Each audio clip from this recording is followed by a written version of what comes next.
Okay, now we're up to our next little installment of Erickson Insights, where I discuss a little bit about what I picked up from Dr. Erickson's work, Dr. Milton Erickson.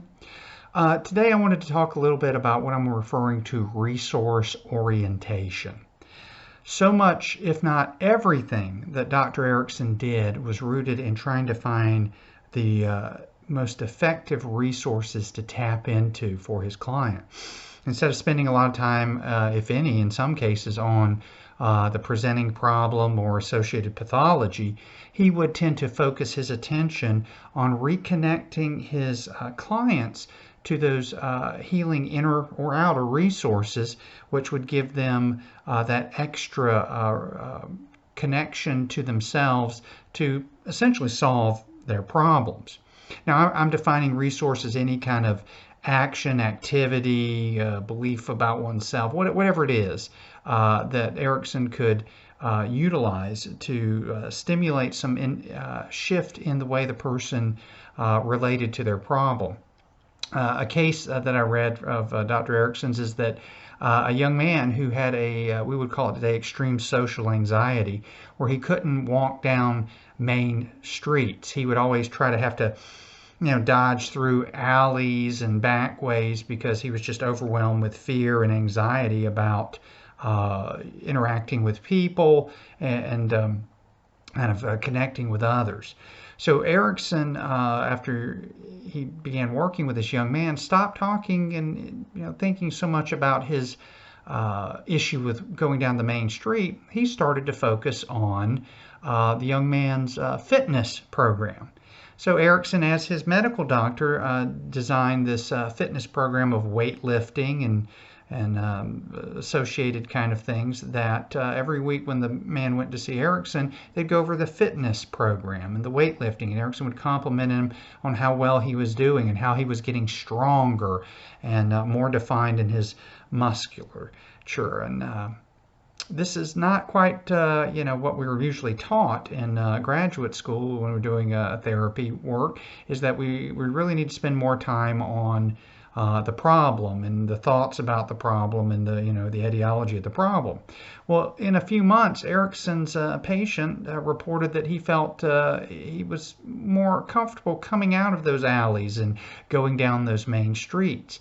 Because what Erickson had done is, by building the young man's body up to where he felt more confident and proud of his physique, that resource got tapped and got brought over into a different arena. And I think that's what Erickson's genius was, is realizing that people have all the resources that they have inside, but sometimes we just need to access one area of a resource and that it can kind of bleed over into other areas. I mean, for me, I remember I had a client one time many years ago. As a young boy who, unfortunately, he's about 8 or 9 years old, maybe a little older, had been taken away from his mother due to her mother's drug issues and those kind of things, and had been taken and given to his grandmother, who really hadn't seen the boy in many years. And so grandma's trying to provide him with a stability in the house. So the boy not only lost interaction with his mother, he lost where he was going to school, and in the middle of the school year has a new school, and then grandma who have all these rules, and so it was a lot of stress and pressure, and he was kind of getting shut down with, interacting with others, kind of getting more introverted, if you will. So one day while talking to him, I heard him kind of make these little funny voices, and I kind of made a little funny voice back. We started doing impressions and things like that, and I realized he had a really great skill at voices. So we started just training on voices, and I would compliment him on how well he was doing, and he was doing well. And what ended up happening is that he started doing these voices at school, and the other kids loved it. And so they thought he was funny and asked him to do this accent, asked him to do that kind of accent, asked him to do this kind of cartoon character. And he was fairly good at it. So he started interacting with his fellow students, who then actually began calling him during the school week, just checking in, talking, and thought he was funny. And the grandmother reported that he seemed more comfortable. He seemed to be following the rules a little more.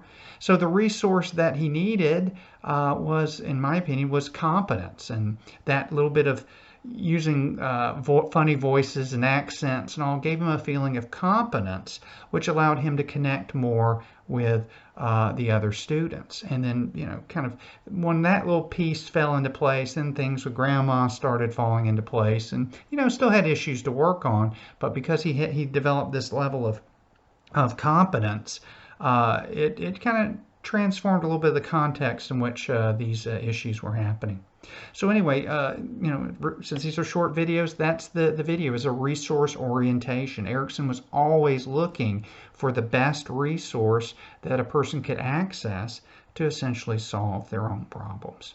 So hope you enjoyed it. I'll see you in the next one.